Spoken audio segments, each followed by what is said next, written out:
मेहरबानी करा अध्यक्ष महोदय, मेहरबानी करा. मी अध्यक्षाच्या खुर्चीवर आहे. मेहरबानी करा, तुम्ही विषयाच्या बाहेर जाऊ नका. अध्यक्ष महोदय, अभिभाषण म्हणजे महाराष्ट्राच्या सर्व परिस्थितीचा व्यापक आढावा. हा तुमचा जो विषय आहे, हे काय पुरवणी मागण्यावरच्या डिमांडवरचं भाषण नाही. तुम्हाला एवढंच सांगतो, याच्यावर हा जो विषय राज्यपालांच्या विषयामध्ये नाही म्हणून मी रेकॉर्डवरती काढून टाकतोय. आपण अध्यक्ष महोदय, मला कोणत्या नियमाने हे सांगताय तेवढं सांगा. कोणत्या नियमाने माझं भाषण करता हे भाषणामध्ये हा विषय कोणत्या निर्णयाने माझं भाषण रिस्ट्रिक्ट करता हे मला सांगा. ह्या विषयामध्ये हा विषय नाहीच आहे. विषय काय आहे? विषय राम काही विषय द्या आणि तुम्ही सांगितलं. मला अध्यक्ष महोदय, कोण अध्यक्ष महोदय, मी कौतुक करतोय मोदी साहेबांचं, चिडू नका. मोदी साहेब निवडून आले हे सांगतोय.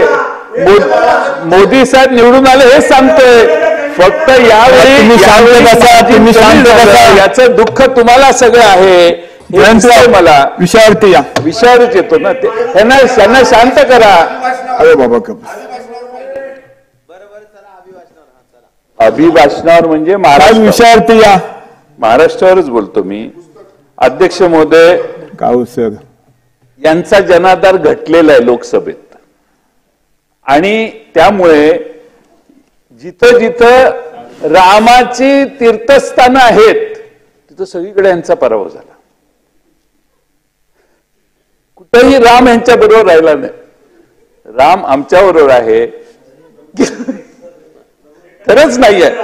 राम आमच्या बरोबर आहे आणि अयोध्येला देखील पराभव झाला. पण महाराष्ट्राच्या बाहेर जायचं नाही याचा आपला आदेश आहे म्हणून मी तो विषय तुमच्या आदेशाप्रमाणे राहतो. पण काळ आमचं मंदिर जिथं आहे तिथंही पराभव झाला. त्यामुळे अध्यक्ष महोदय, मी आपल्याला एवढंच या ठिकाणी सांगतो की या ठिकाणी रामटेक असो नाही तर काळारामाचं मंदिर असो, अध्यक्ष महोदय यांचा जनाधार गजरला. आणि हे काय म्हणतात तर मुस्लिम आणि दलित समाजामध्ये खोटे कथानक पसरवल्यामुळे महाराष्ट्रात भाजपचा पराभव झाला. अध्यक्ष महोदय, मुस्लिम आणि दलित समाजाला तुम्ही काही दूधखोळ समजता काय? अध्यक्ष महोदय, कोणी येऊन काही बोललं की ते त्याच्यावर विश्वास ठेवतील का? मुस्लिम आणि दलित समाजाला स्वतःचा विचार करण्याची कुवत आहे, शक्ती आहे, बुद्धी आहे. ते कोणाचेही न ऐकता स्वतंत्र बुद्धीनं आजपर्यंत मतदान करत आलेले आहेत.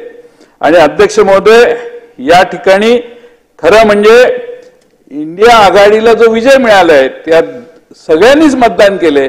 पण सच्चा जो हिंदू आहे, त्या सच्चा जो हिंदू आहे त्या बसल्यावर बोलू नये असा आदेश द्या. अध्यक्ष महोदय, मला संरक्षण द्या. अध्यक्ष महोदय, संरक्षण द्या.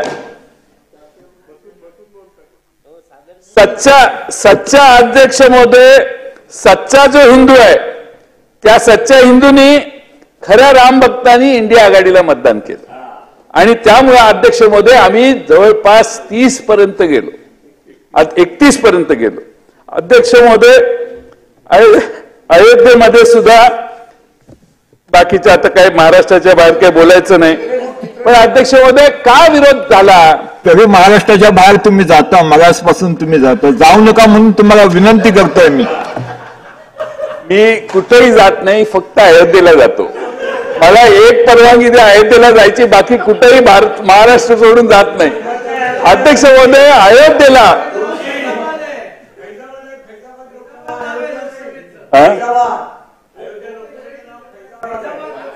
बघा अध्यक्ष महोदय, विषयावरती अध्यक्ष महोदय किती रामाला सोडला बघा. फैजाबाद मध्ये आहे पण आम्ही अयोध्या म्हणतोय, तेही त्यांना आवडत नाही. जयंतराव, माझी विनंती आहे विषयावरती. अयोध्येचा द्वेष का, इतका राग अयोध्येच्या रामाच्या विरोधी का गेलाय तुम्ही इतके? अध्यक्ष महोदय जाऊ दे. पण अध्यक्ष महोदय, खरं म्हणजे मी अध्यक्ष महोदय, पण ही नोटबंदीची शिक्षा आहे, चुकीच्या पद्धतीने कोरोना हाताळला याची शिक्षा आहे. 45 वर्षात जी महाराष्ट्रात आणि देशात प्रचंड बेरोजगारी वाढली त्याची ही शिक्षा आहे. आणि म्हणून अध्यक्ष महोदय, या महाराष्ट्राने आता निर्णय